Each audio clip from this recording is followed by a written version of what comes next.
Hello, welcome to this episode of Demystified as we explore home cooking in a modern world. I'm here with my friend Paul. Hey Paul. Hello, Linda. And I'm Linda. How you going? All right. We're both a bit injured. Yeah, injured. Yeah. We're both feeling the pangs. Well, I know for me, I think it's old age, but yeah, we haven't been up to our best sort of this week and last week, have we? Haven't been in the best form, no. But we push on. And I'm blaming my injury, even though it wasn't to my writing hand, for the reason why I didn't give you my recipe and make some white chocolate chip cookies. Yeah. But failing that, I do have... I have some news. The zucchini slice. Oh, yes. Of course. Yes, Yes. we need to discuss that. Well, because some of that got sent home as a little I snack must say starter for some the guests. treat of the yogurt was fantastic. That was really good. The yogurt and zucchini tzatziki was great. Yep. And it was Shu's first time having a zucchini slice, and she liked it. We had it cold before dinner. And Doug, he said, "No, you tell Paul that it wasn't bad. No, it wasn't too bad for a first attempt." So Doug's just reduced his chances of me cooking him a pork roast again, but I can never tell when he's being serious or when he's being sarcastic. you can't. No, it's I just can't. assume it's always sarcastic. Okay, right. Okay. Good. But no, it was great. And we had it hot the next day as well, the leftover bits. So it was really good. Oh, good. Excellent. And Yeah, we haven't gone into the chocolate no, chip not yet. cooking But thing, I do but have. I'll whip them up tomorrow if you can whip up.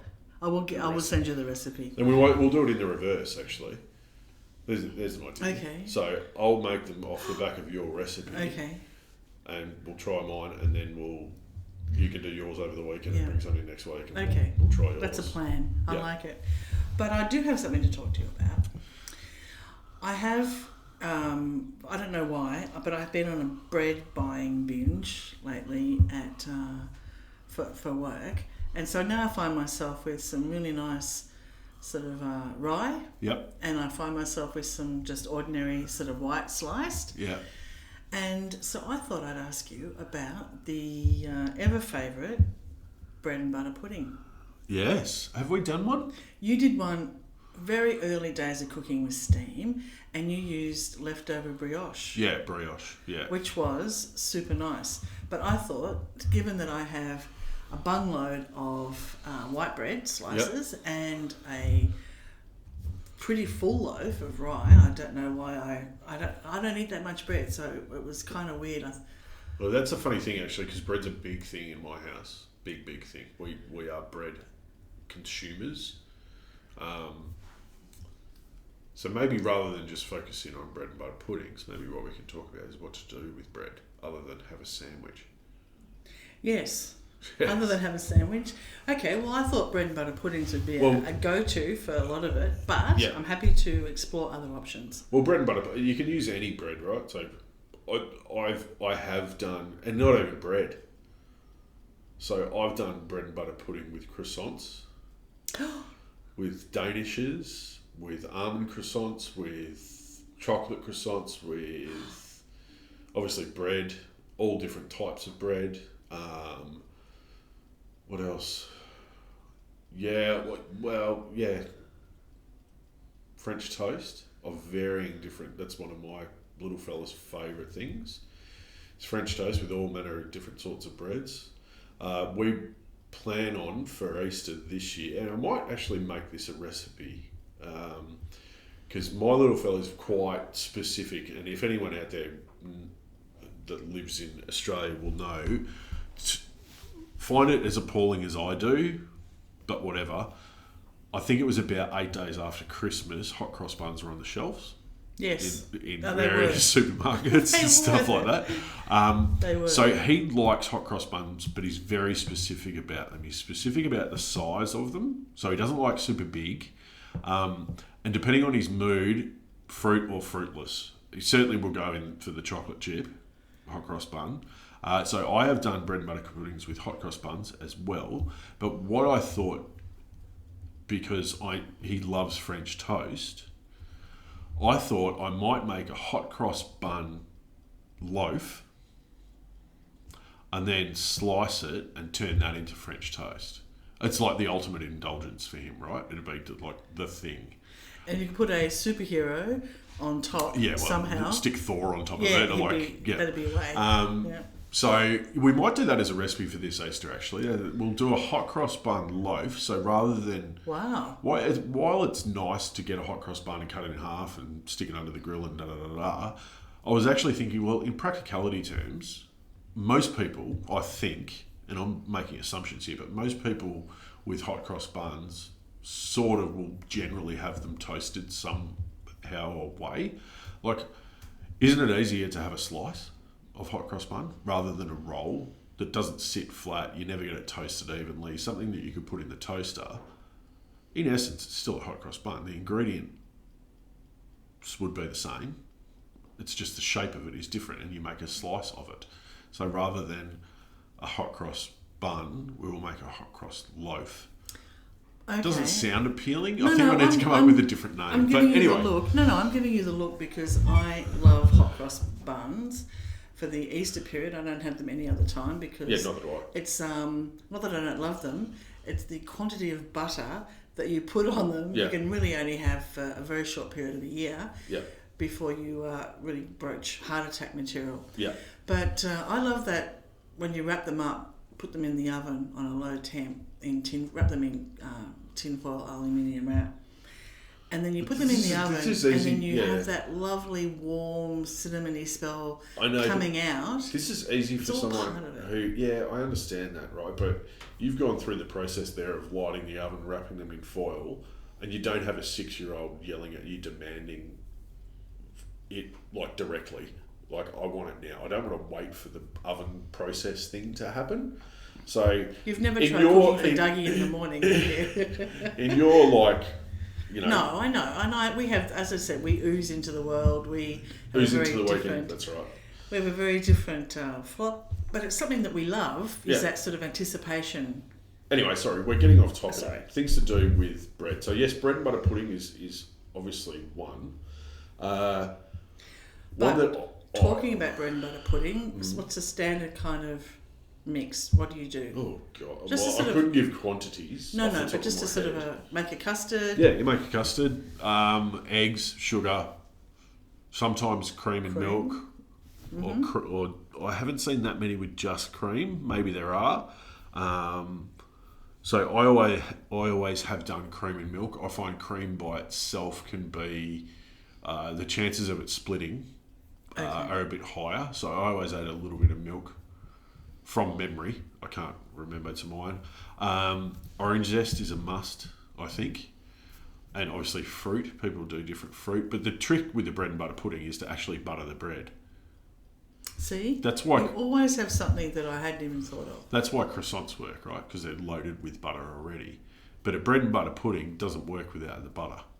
So the idea being is that you butter the bread and sort of... Both sides, one side? Both. I would go both sides. And you sort of... concertina layer it into a dish, pour over the custard, and the other thing with it is you let it soak before you bake it. So you want to get that custard soaked into the bread, because bread works like a sponge in this scenario. So let it soak in, give it a good 20 minutes, half an hour of letting it soak in, because you don't want too much sort of custard floating on the surface, because you're just going to end up with bread and custard as a separate sort of separate entities to each other. So butter the bread, let it soak, and then bake it. And then bake. Yeah. Okay, and just sprinkle fruit over the top. Yeah, fruit can be fruit. Can be. I often do fresh fruit. Blueberries are good. It depends what you like. A lot of people avoid fruits that bleed a lot. So blackberries, raspberries. Oh, yeah. Some people stay away from that. I don't care. It's a very hard thing to make look beautiful unless you chill it, press it, cut it, and give it a grill in some clarified butter in a pan or whatever. Okay. So you can do that with your bread and butter pudding if you're trying to sort of, make a schmancy dessert out of it. You can certainly cook it ahead of time, stick a couple of tins or something on top of it and a chopping board and press it so it comes nice and flat and even, and then portion it out when it's cold. And then if you pan fry it just in a bit of clarified butter, so get some colour on the outside, with a scoop of ice cream and generally like a anglaise or something like that, so a cream sauce to go with it. Not that you really need it because it's gilding the lily a little bit, but nonetheless, that's a way to do sort of, a leveled up bread and butter pudding. But bread and butter pudding is a rustic dish, I think is a nice term. Well, it's probably not, at the moment when it's quite hot around Yeah. Australia. What's clarified butter? Well, it's butter with the milk solids removed. Okay. So it's basically, the way to do it is you heat butter gently over a sort of medium to lowish heat, and what you'll find is it goes through different processes and stages, and what will eventually happen is the milk solids will separate from the fat. So the fat's the butter, the milk solids will eventually sink, and you can either pour it off very gently, trying not to pour it in, and you can see the milk solids, right? They're white. You can pour it off very gently, and what happens with clarified butter when you use it is that it won't colour up and not burn essentially, but get golden brown colour on things as quick, but it gives you the flavour of butter because the milk solids have been taken away from it. Okay. Well, thanks. So, yeah. A version of clarified butter is ghee, which a lot of Indians use. And it's easily sourced. Yeah, you can do it yourself. Yeah. Yeah. So I quite often, I like brown butter, as you know, get that nice nutty brown flavour. Well, the way that happens is through that same separation process of milk solids and fat. What eventually happens is those milk solids sink to the bottom and then start catching on the bottom of the pan, and that's what gets that golden brown nutty flavour and colour through the butter. That's the part of it. So if you want to make clarified butter, you don't take it as far, you don't cook it as long, and you just separate them out. Clarified butter is a really good thing to have on hand. Like great for fish sauces, everything. And you could certainly use, like what would be nice is if you made some brown butter, chilled it until it was, spreadable temperature, and then use that in your bread and butter pudding. Oh, so now we're talking. Yeah, get some brown butter, some nice bread. Yeah. Lay that over the top, and then make your custard. I think orange zest is a thing with bread and butter pudding. For me, it's always been orange. I don't know why. Maybe it's a traditional thing, but I think orange zest is a must-have in bread, or some sort of citrus zest. I think you need a little bit of something because it's kind of a heavy-duty sort of. Yeah. I don't know if it's British. I have a feeling it might be, but good way to use your leftover bread. Yes. Another one which I do often is make croutons. Oh yes, There you are. So you can have them with the crust, without the crust. There are various ways you can make croutons. You can make them in a fry pan, of course. Just toss them in some olive oil, so not extra virgin, but just some olive oil with salt. I always add a sprig of thyme and a clove of crushed garlic, like with the skin on and everything. And just over a medium heat, just toss them in the pan until they're really dry and crispy. Of course, you can do the same thing in the oven. Yep. Like a moderate oven. Don't need any steam in this scenario. And just cook them until they get nice and crispy and crunchy. And they can be used for like a million things. A favourite in my house is panzanella salad, tomatoes, dry bread. I think the salad was invented to use day-old bread anyway. And then, of course, you can make your own breadcrumbs.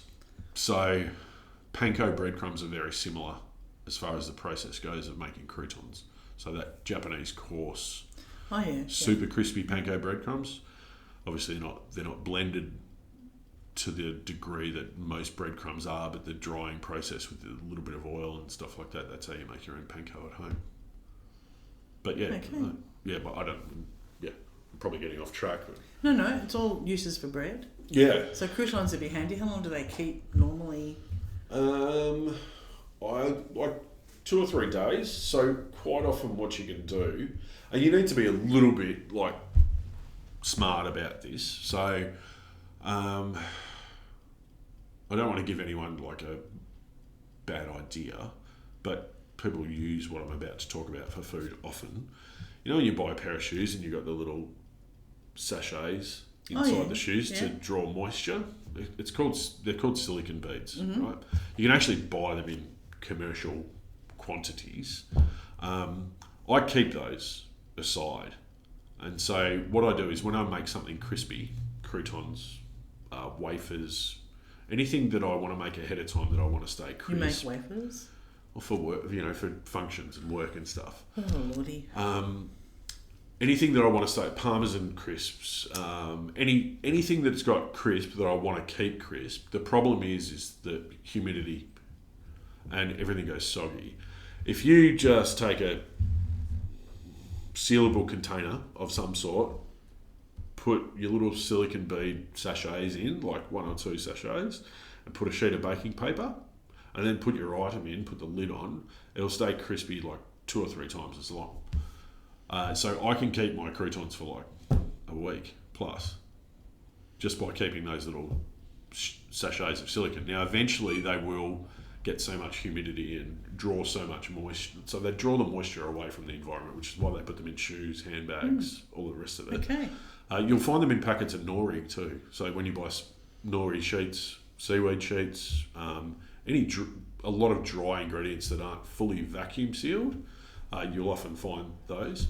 Now eventually they will get to a stage where they no longer work. What you can do, and this is where it takes some caution and level of being careful, because you don't want to consume them, right? They're dangerous. What you can do is actually take the beads out of the sachet, put them in a fry pan, and stick the fry pan in the oven and dry the beads out. And so then you're left with these whole, container of beads. And then you can use them in exactly the same way. You just put in some loose beads into a airtight container, put some baking paper over the top of them. I just put baking paper over the top of them so they don't get mixed in with the food. Put my crispy things on top, stick the lid on top, happy days. And you can use them forever.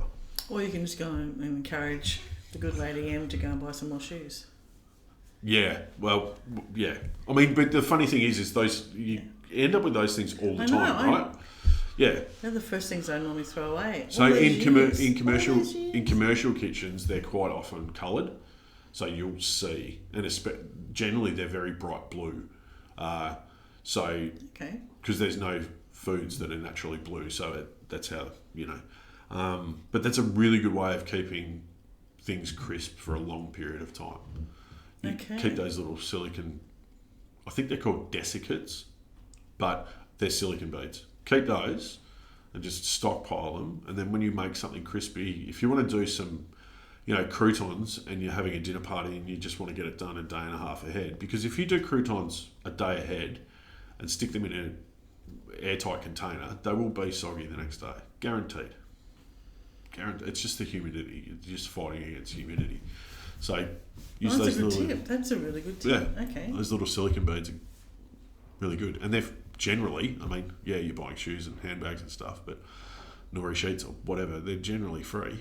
So just keep them, stockpile them. But just keep them away from children, and you don't want to eat them, right? They're dangerous. Yeah. So, but yeah, there's another sort of thing with your bread, croutons, whatever you're making. Anything that you want crisp. Okay. I never knew that. Yeah. Well, there you go. Lovely. Learn something new every day. Do you? But yeah, leftover bread, it's got a million uses. And don't get too caught up about crust or not crust or whatever. Doesn't matter. So it's not true that if you eat the crust, your hair goes curly? I did have, and my understanding is, and in my childhood memories, I did eat crust, and for a very long period of, now I have no hair now, but for a very long period of time as a child, I had full blonde ringlets, like massive ringlets. Wow. So I can't confirm or deny. I still eat crust on bread, but it's not doing anything for me now. No, I'm bald. You as shave. a badger. You shave, yes. No, I'm bald. Oh, okay. Yeah. So anyway, I don't know, but you throw your crust in the food processor. If you want to make fine breadcrumbs, just dry the bread out in the oven. Like dry it, like really dry. About 90 to 110 degrees, somewhere in there. Just throw it on a baking tray, one level, so you don't want to layer them up. Just give them plenty of room and just dry them out until they're like rock hard. And then just stick them in a food processor and blitz it, and you've got breadcrumbs. I know breadcrumbs are cheap to buy, but it's a good way of repurposing. Well, what else are you going to do with it? Like, yeah. you're going to throw it in the bin or stick it... I mean, you can stick it in the compost, that's fine. Feed it to the magpies, whatever. But, yeah, you can make your own breadcrumbs. And especially if you make your own bread, too, your breadcrumbs and your croutons and all of that is always better. Always. Like, always. But there's endless uses. I'm going to make for the website, hopefully maybe this week. If I can squeeze it tomorrow, I might try and do it. But something that's caught my eye recently is sort of the growing, maybe I'm wrong, but a little bit of popularity with some older sort of things, older dessert type things. You're looking at me when you say that. Mm. I didn't say...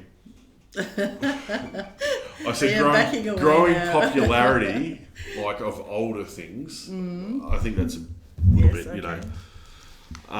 If that's how you're thinking of yourself, no. as you're becoming becoming more popular as you get older. If that's what you want to believe, then knock yourself out. So I'm going to do a treacle tart. Wow. Yeah. That is an old sort of favourite. But a big part of it is breadcrumbs. Oh, and the reason that I thought of it was actually because I had some bread at home. I baked some bread, and I know it's getting to the end of its life, and I thought I'll just dry that out, make some breadcrumbs. What am I going to do with them? And I thought, geez, I remember a few people have mentioned to me recently treacle tart. I think that's quite British as well.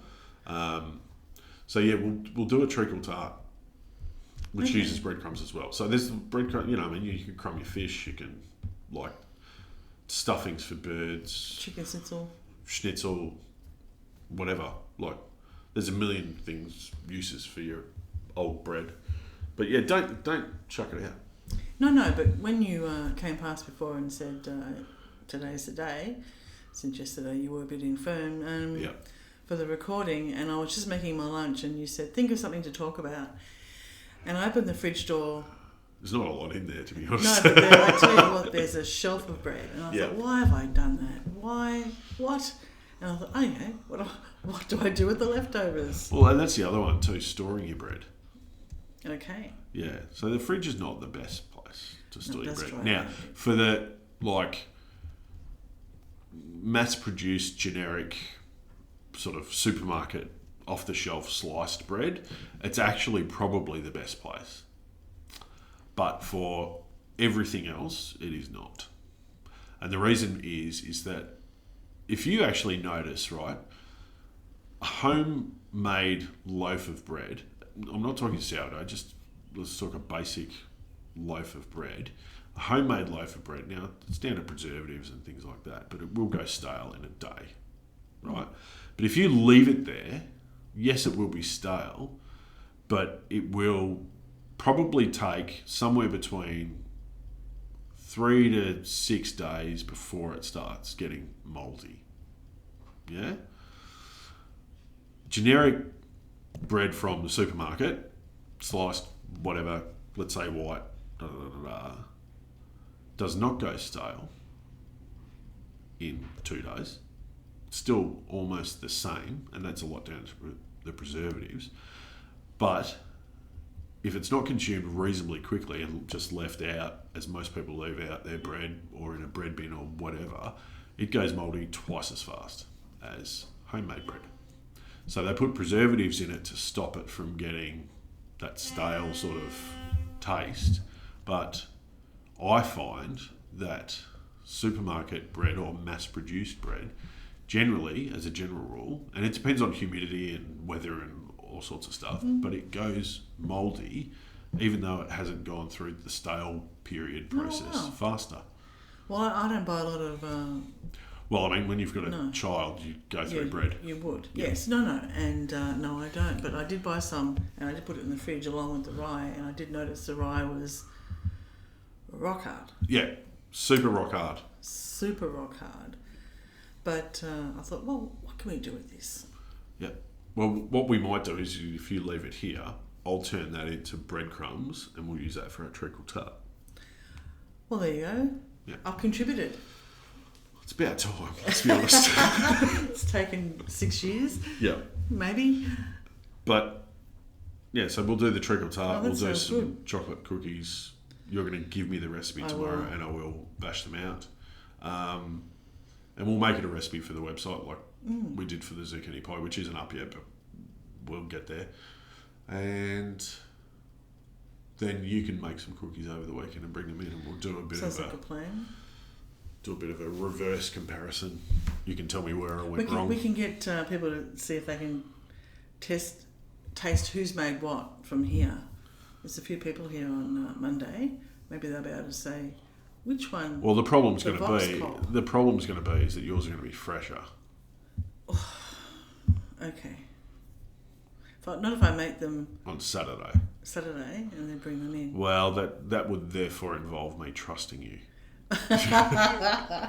Okay. No, okay. Well, we can do that. We can see. We can do that, and we can see what they're like, side by side. Yeah. Lovely. All right. I think that's all we have for today. Well, that's a couple of useful hints there in things to do with things to do with bread, and I never knew that about letting that makes sense to let the if you're going to make a bread and butter pudding, to let the custard soak up. That makes sense. Yeah. And buttering on both sides, which is not an easy task in itself. Buttering bread. No, but both you're not sides. like it's. Yeah, you see, here's the thing, right? So you're not trying to do it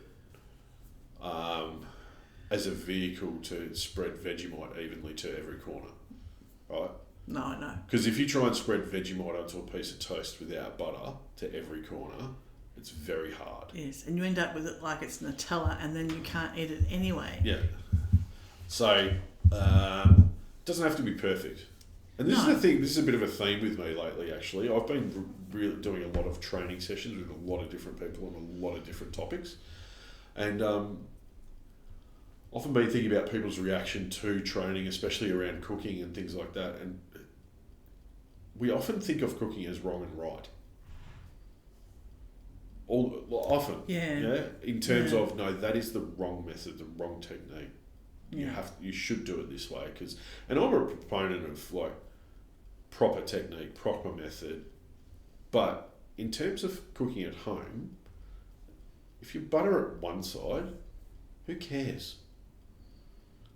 You know what I mean? It's okay. In my book, I might say butter it both sides, and the easy way to manage that, by the way, is you put a big sheet of baking paper on your bench top, you butter one side, you flip it over, and because you've got it on baking paper, it won't stick, or your butter won't come off.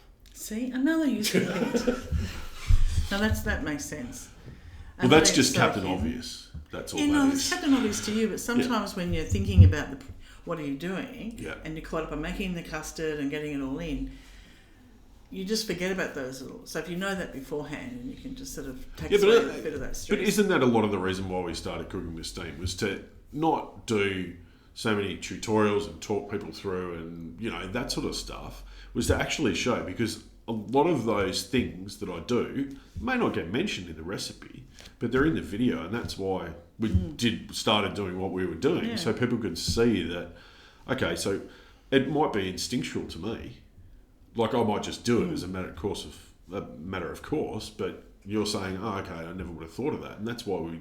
That's exactly right. Yeah. Because I do watch the videos still.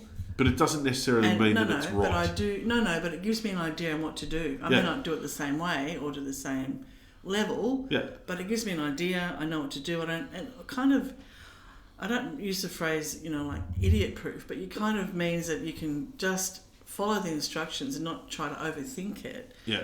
And worry about the things that matter. Yeah. And not the things that don't. Yeah.